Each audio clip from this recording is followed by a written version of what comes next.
Conjunction fallacy அப்படிங்கிற ஒரு ஃபேமஸான காக்னிட்டிவ் பயாஸ் அதை பற்றி அந்த வீடியோவில் பேச போகிறோம். டேனியல் கேனமேன் அப்படிங்கிற நோபல் பரிசு பெற்ற ஒரு சைக்காலஜிஸ்ட், ரிசர்ச்சர், ஆத்தர். அவருடைய book thinking fast and slow அப்படிங்கிற புத்தகத்தில் இந்த பர்டிகுலர் காக்னிட்டிவ் பயாஸ் பற்றி பேசியிருக்கிறாரு.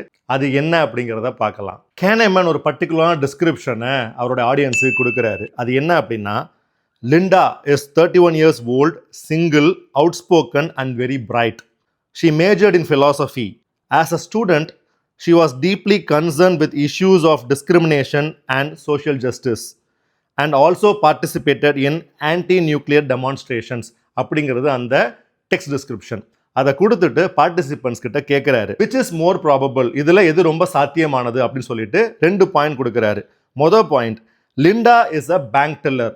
லிண்டா வங்கியில் ஒர்க் பண்ணுற ஒரு பேங்க் டெல்லர், அது ஃபர்ஸ்ட் ஸ்டேட்மெண்ட்.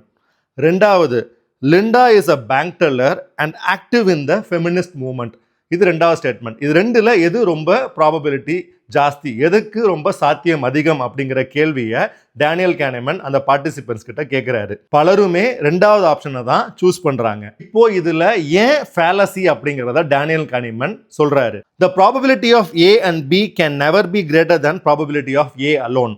அதாவது லிண்டா அப்படிங்கிறவங்க ஒரு பேங்க் டெல்லராகவும் ஃபெமினிஸ்டாகவும் இருக்கிறதுக்கான ப்ராபபிலிட்டி ரொம்ப கம்மி. அவங்க பேங்க் டெல்லராக மட்டுமே இருக்கிறதுக்கான சாத்தியம் தான் ரொம்ப அதிகம். ஆனாலும் நம்ம மூளை அப்படிங்கிறது அந்த டிஸ்கிரிப்ஷன்ஸில் அந்த கொடுத்துருக்கிற அந்த வேர்ட்ஸை பேஸ் பண்ணி அவங்க ஃபெமினிஸ்டாக இருக்கிறதுக்கான வாய்ப்புகள் அதிகம் அப்படிங்கிறது தான் மூளை யோசிக்குது. இதுக்கு பேர் தான் கன்ஜங்ஷன் ஃபேலசி. இன்னொரு எக்ஸாம்பிள் எடுத்துக்கிட்டோம் அப்படின்னா, a person you meet is a teacher அப்படிங்கிறது ஒரு ஸ்டேட்மெண்ட்.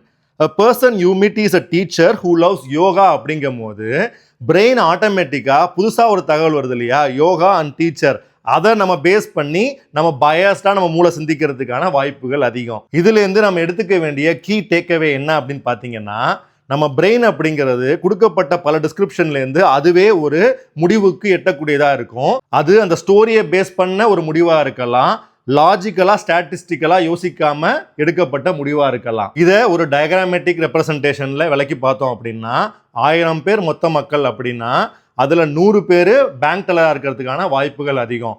30 பேர் தான் பேங்க் டெல்லராகவும் ஃபெமினிஸ்டாகவும் இருக்கிறதுக்கான வாய்ப்புகள் அதிகம். இதுதான் ஸ்டாட்டிஸ்டிக்கலா ப்ராபபிலிட்டி பேஸ் பண்ணி நம்பர் பேஸ் பண்ணி வர அவுட்புட்டா இருக்கும். ஆனா நம்ம பிரெயின் சைக்காலஜிக்கலா யோசிக்கும் போது அந்த டிஸ்கிரிப்ஷனை பேஸ் பண்ணி அது பயஸ்டா யோசிக்கிறதுக்கான வாய்ப்புகள் அதிகம்.